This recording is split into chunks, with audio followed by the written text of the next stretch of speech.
यहाँ पे आज हम बता रहे हैं कि गैस से किसी एसी के अंदर गैस चार्जिंग अगर प्रोसेस करते हैं आप तो क्या क्या उसके लिए सावधानी और क्या क्या टूल्स की रिक्वायरमेंट पड़ती है। वो उसके बाद आपको प्रोसेस वाइज जाना होगा कैसे उसमें क्या क्या चीज़ करते हैं। तो सबसे पहले टूल्स की रिक्वायरमेंट आप अगर प्रेशर से डालते हैं तो आप कंपाउंड गेज या मैनीफोल्ड गेज लेंगे। अगर आप बाई वेट डालते हैं तो एक वेट मशीन आपके पास रखनी पड़ेगी जिसकी कैपेसिटी 10 किलो तक की होनी चाहिए, क्योंकि जब आप सिलेंडर गैस का इस्तेमाल करते हैं तो इसके ऊपर गैस का सिलेंडर रखते हैं और गैस का सिलेंडर का टोटल वेट जो होगा 10 किलो ऊपर से नहीं होना चाहिए। अगर ग्रॉस वेट उसका 10 केजी से ऊपर जाएगा तो ये मशीन की कैपेसिटी 10 ही किलो तक की है, ताकि ये ख़राब हो जाएगी। तो 10 किलो तक का आप इसमें वेट करके डाल सकते हैं। और जब भी आप गैस चार्जिंग कर रहे हैं तो वो वहाँ का टेम्परेचर ज़रूर आपको पता होना चाहिए कि जहाँ भी आप गैस चार्जिंग कर रहे हैं वहाँ का टेम्परेचर क्या है, या वहाँ का एटमॉस्फेरिक प्रेशर क्या, छत पे कर रहे हो, बालकनी में कर रहे हो, या विंडो एसी को उठा के उसके रूम के अंदर कर रहे हो, लेकिन आपको वहाँ चीज़ें पता होनी चाहिए। अगर फर्स्ट ऑफ ऑल एसी में गैस चार्जिंग करनी क्यों पड़ती है, एसी में गैस चार्जिंग करने का सबसे बड़ा पॉइंट ये होता है क्यों करना पड़ता है, या तो वो गैस निकल गई है या तो उसके अंदर कुछ मैकेनिकल पार्ट आप चेंज कर रहे हैं जिसकी वजह से गैस निकालनी पड़ गई। सपोज अगर इसके अंदर कंप्रेसर निकालना पड़ता तो कंप्रेसर के साथ गैस भी निकल जाएगी, क्योंकि पहले इसका हम गैस निकालेंगे फिर कंप्रेसर को निकाल पाएंगे। कंप्रेसर को निकालने के लिए कोई नट बोल्ट तो है नहीं कि इसको खोलो और बाहर कर दो, उसके लिए क्या हमसे ब्रेजिंग करनी पड़ेगी या तो कि ट्यूब कटर से काटनी पड़ेगी। तो ट्यूब कटर से काटोगे तब भी आपका रेफ्रिजरेंट बाहर आएगा और हाथ जल जाने के खतरा होता है, क्योंकि इसका टेम्परेचर, इसके अंदर जो गैस होती है रेफ्रिजरेंट होती है उसका -40 डिग्री टेम्परेचर होता है R22 का, तो ये कोल्ड बर्न होने का खतरा होता है। तो इसके लिए काट नहीं सकते, ब्रेजिंग नहीं कर सकते जब तक इसके अंदर प्रेशर रहेगा। तो प्रेशर को किसी न किसी तरीके से आपको बाहर निकालना है, फिर चाहे वो आपका कंडेंसर रिप्लेस करना हो, चाहे कंप्रेसर रिप्लेस करना हो, या फिर कूलिंग कॉइल रिप्लेस करना हो। तो बिना गैस निकाले आप कुछ भी रिप्लेस नहीं कर सकते। ब्रेजिंग से निकाल रहे हैं तो आपको बुटेन कैन जो LPG कैन होती है, या फिर एक्सिटिलीन हो गई, नाइट्रोजन ऑक्सीजन हो गया, ये सब कोई भी चीज़ के अंदर प्रेशर नहीं होना चाहिए, क्योंकि गैस फ्लेमेबल होती है, जलने के चांसेस होते हैं और हाई प्रेशराइज गैस होती हैं, जिसकी वजह से आप इसको सारी गैस निकालो।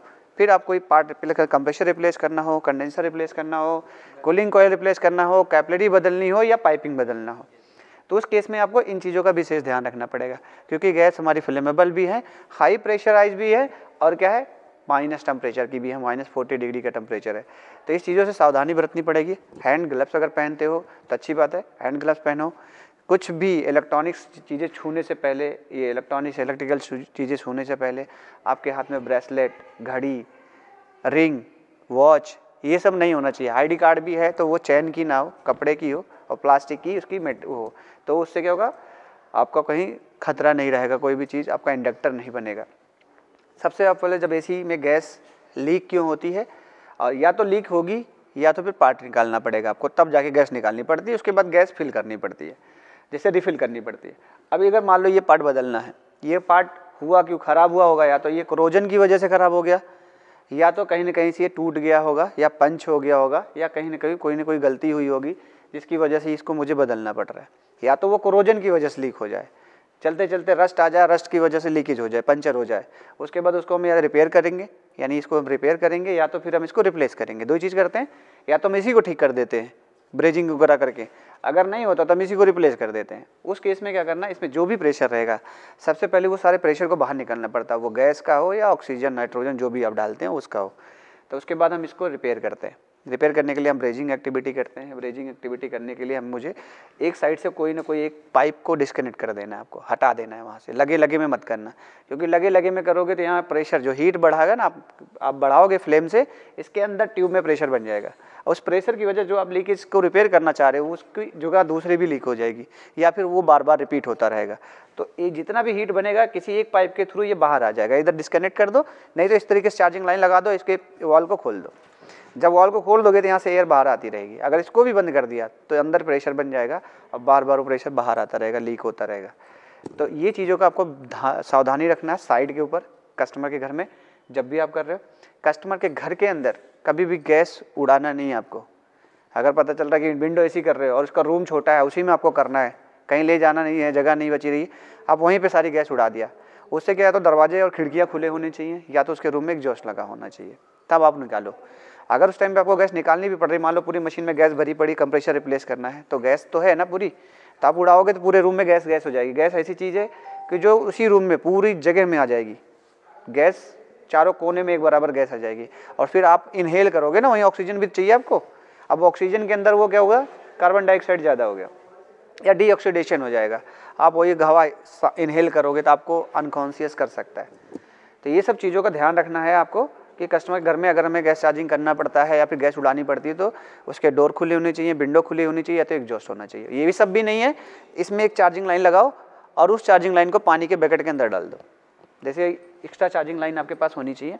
अगर मान लो निकालनी पड़ रही है तो जो जिस जगह से आप गैस चार्जिंग करते हो उस पॉइंट पे लगाना है। उस पॉइंट से आपने ये वाला पॉइंट जोड़ देना है और ये वाला पॉइंट आपको बाल्टी के अंदर बकेट में डाल देना है और उसके बाद यहाँ से गैस खोल देनी है। तो सारा गैस कहाँ निकलेगा? पानी के अंदर। तो वो गैस आराम से वहाँ से निकल जाएगी और उतना ऑक्सीजन का फर्क भी नहीं पड़ेगा। तो इस तरीके से आपको निकालना है। नहीं तो चार्जिंग लाइन लंबी हो आप ऐड कर लो और इसे बाहर किसी रूम के साइड में बाहर निकाल दो। ये 2 चीज़ आपको करना होता है। ये सब करने के बाद आपको गैस चार्जिंग का प्रोसेस पूरा फॉलो करना है। उसमें गैस चार्जिंग के प्रोसेस में सबसे पहले गैस कोई एक्सपायर नहीं होती, गैस कभी ख़त्म नहीं होती, गैस कभी ख़राब नहीं होती, गैस लीक ही होती है। और गैस, हवा और पानी ऐसी चीज़ है कि जब तक उसके अंदर है, जब तक भी उसके अंदर है तब तक वो रहेगी। वो लीक हो जाएगा तभी वो गैस ख़त्म होगी, तभी वो लीक होगा। अदरवाइज़ वो गैस लाइफ टाइम चलती है। लाइफ टाइम का मतलब होता है एक गैस की एक लाइफ, अगर एवरेजल लाइफ बोलिए तो 15 ईयर्स, यानी लाइफ टाइम भी कह सकते हैं। 15 साल लेके इसी के अंदर चल सकती है, 15 से 20 साल। लेकिन ऐसा कोई एवरेज नहीं है। एक एग्जांपल है कि इतने दिनों में गैस के जो अंदर ऑयल होता है वो कहीं ना कहीं थोड़ी बहुत कंप्रेशर के साथ निकल चुकी होती है, इसलिए रिफिलिंग की ज़रूरत पड़ सकती है। बट ऐसा नहीं है कि गैस कभी ख़राब होती है, एक्सपायर हो जाए साल भर में, या कस्टमर घर में आपने ऐसा बोल दिया कि नहीं जी एक्सपायर हो गई, गैस डालनी ही डालनी है, बदलनी पड़ती साल भर में। ऐसा कुछ नहीं है। गैस लीक ही होती है और लीक के केस में सारी गैस बाहर हो जाती है। हवा, पानी, गैस कभी रुकती नहीं है। लीक हो गई निकल ही जाएगी। उसके बाद इसको आपको ठीक करना पड़ता है। तो सबसे पहले सारी चीज़ों को बाहर कर दो। जितनी भी अंदर अंदरूनी गैस है इसके अंदर, चाहे 22 हो, 32 हो, 410 है, सारी गैस को बाहर निकालो। जब मशीन पूरी खाली हो जाए आपका, तो जिस जगह पे वो लीकेज है उस जगह को आइडेंटिफाई करने के लिए आपके उसके अंदर नाइट्रोजन का प्रेशर ऐड करना पड़ेगा। नाइट्रोजन का प्रेशर यूज करने के लिए एक छोटा सिलेंडर भी आप कैरी कर सकते हो और बड़े सिलेंडर जो वर्कशॉप वगैरह के लिए रख सकते हो, जिसमें 2-2000 का PSI का आता है। वो आप स्टोर कर लो आप अपने वर्कशॉप के लिए। बट अगर छोटा है जैसे इस तरह के सिलेंडर आप कैरी करते हो। सपोर्ट इसमें आपको एक चीज़ और सेफ्टी के लिए लगा सकते हो। इसके अंदर आप क्या लगा सकते हो? 2 स्टेज रेगुलेटर, जिसको बोलते हैं डबल स्टेज का रेगुलेटर। वो सेफ्टी होता है। वो क्या बताएगा? एक तो इसके अंदर का प्रेशर बताएगा कि कितना इस सिलेंडर के अंदर प्रेशर है, और दूसरा आपको कितना मशीन में डालना है। आपको मशीन में कितना डालना होता है? 150 PSI। अब 150 PSI में आराम से माइनर लीकेज मिल जाती है। अगर इससे भी नहीं मिलता है तो आपको इसी नाइट्रोजन सिलेंडर को और ज़्यादा मैक्सिमम ले जाना है तो कितना ले जा सकते हैं? 350 तक, उसका 1.5 गुना, स्टैंडिंग प्रेशर का 1.5 गुना।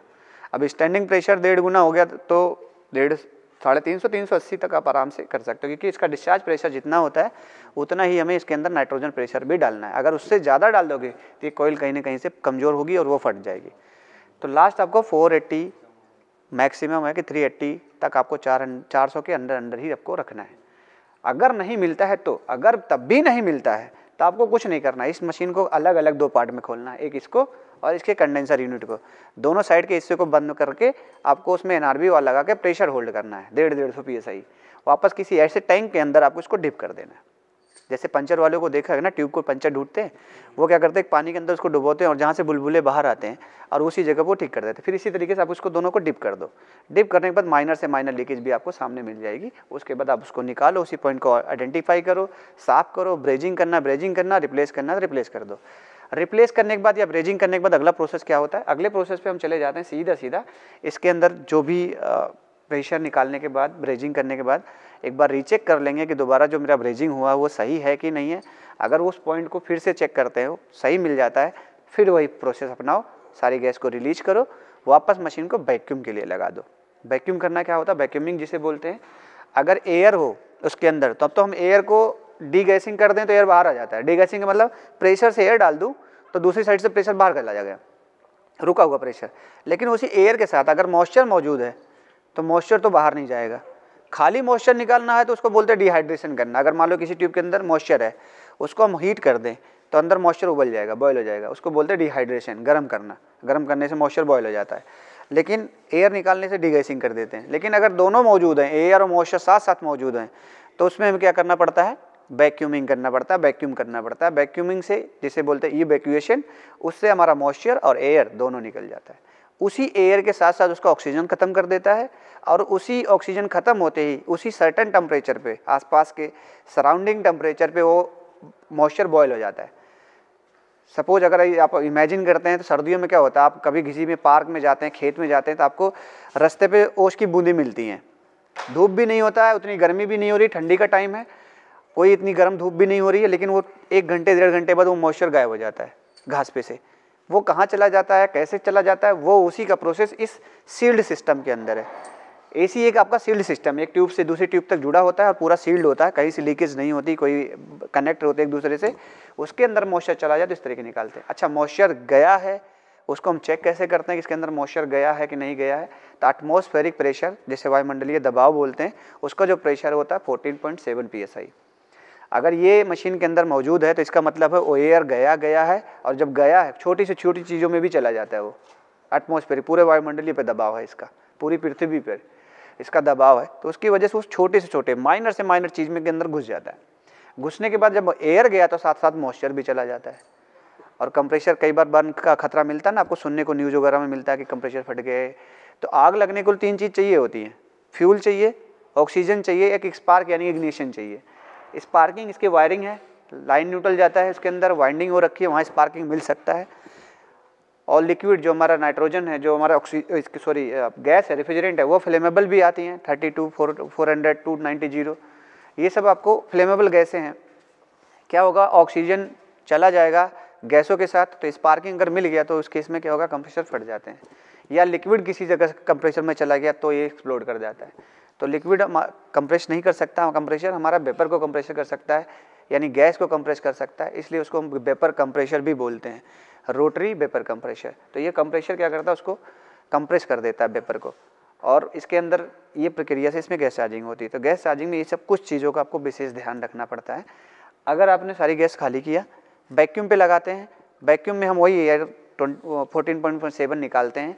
उससे हमें अगर देखना है कि हमें कितनी मात्रा में इसके अंदर हमारा मॉइस्चर गया हुआ है, मॉइस्चर को नापने के लिए 3 चीज़ आती है। अगर आप डिजिटल नापते हो तो हाइग्रोमीटर आता है, हाइग्रोमीटर। अगर आप उसको डिजिटलाइज नापते हो कि यूनिट के अंदर सील सिस्टम में है कि नहीं है, तो उसके लिए हम क्या करते हैं, माइक्रोन में नापते हैं, माइक्रोन गेज में। माइक्रोन गेज डिजिटल में आता है, तो वो बता देता है कितने अंदर इसके अंदर मॉइस्चर और एयर मौजूद है। तो उसको कम करते करते करते हम 500 माइक्रोन तक लाते हैं। 500 माइक्रोन जो हो जाता है वो लगभग 0 तक ले आता है, एकदम मतलब एटमॉस्फेरिक टेम्परेचर से बिलो। जिसे आप गेज में नापते हो तो -30 SG नापते हो ना, हाइग्रा ग्रॉस, वो मरकरी को नापने का एक पैमाना है, इंच HG आता है। वो मरकरी को एटमॉस्फेरिक प्रेशर से बिलो नापने के लिए काम करता है, जो गेज में आपको दिखता है -30 HG।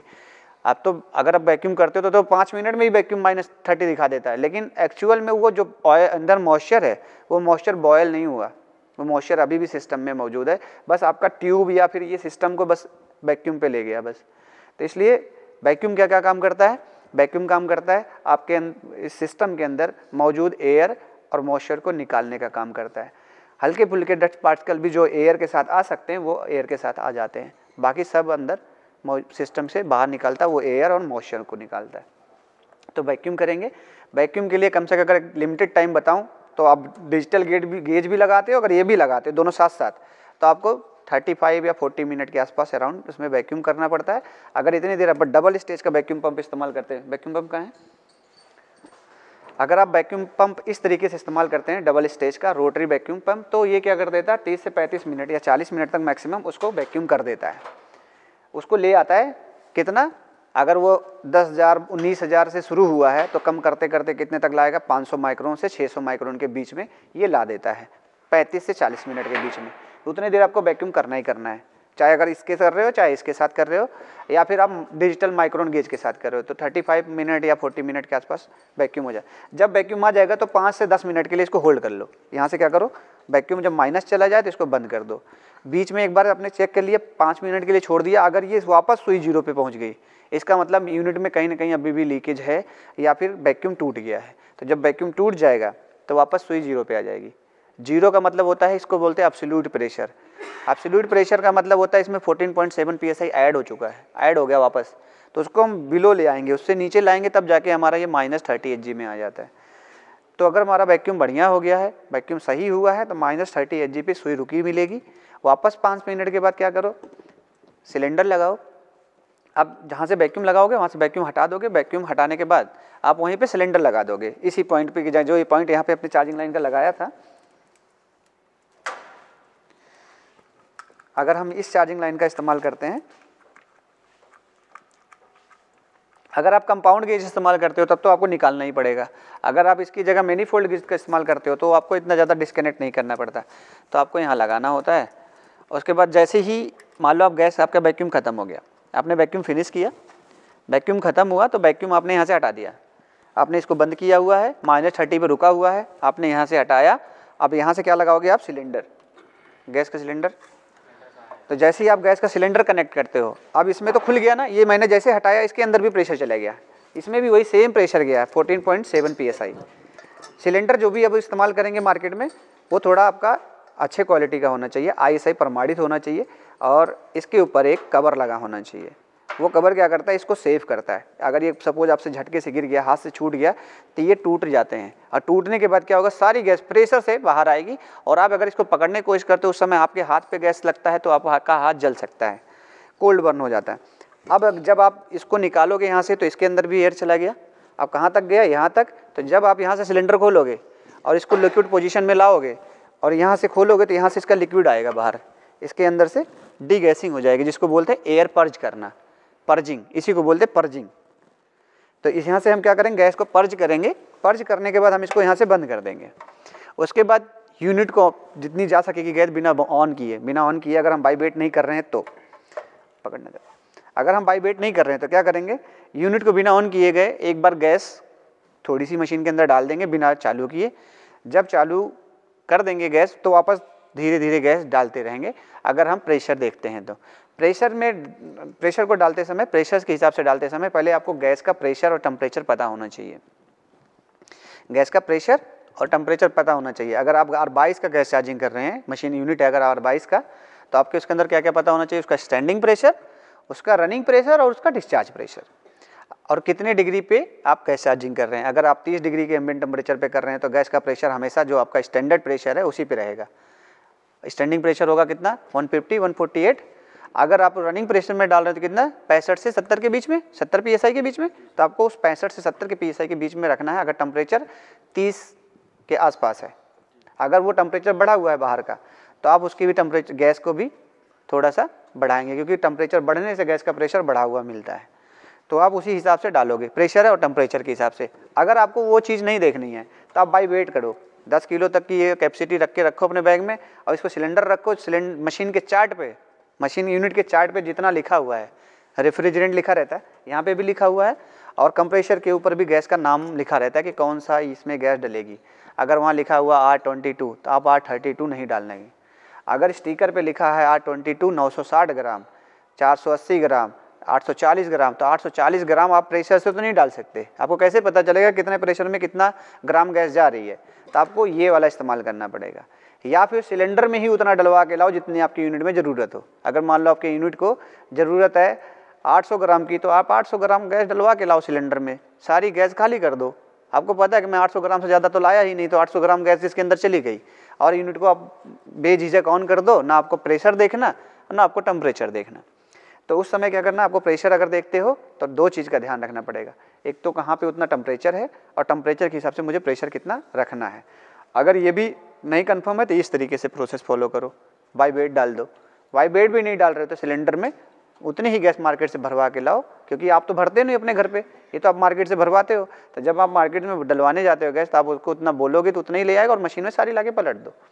जब बिगिनर है, अगर आप गैस चार्जिंग शुरू कर रहे हैं, करना सीख रहे हैं, स्टार्टिंग कर रहे हैं, तो इस चीज़ का बेटर फॉलो है। अगर आप ये फॉलो करते हो सबसे बेस्ट ऑप्शन है।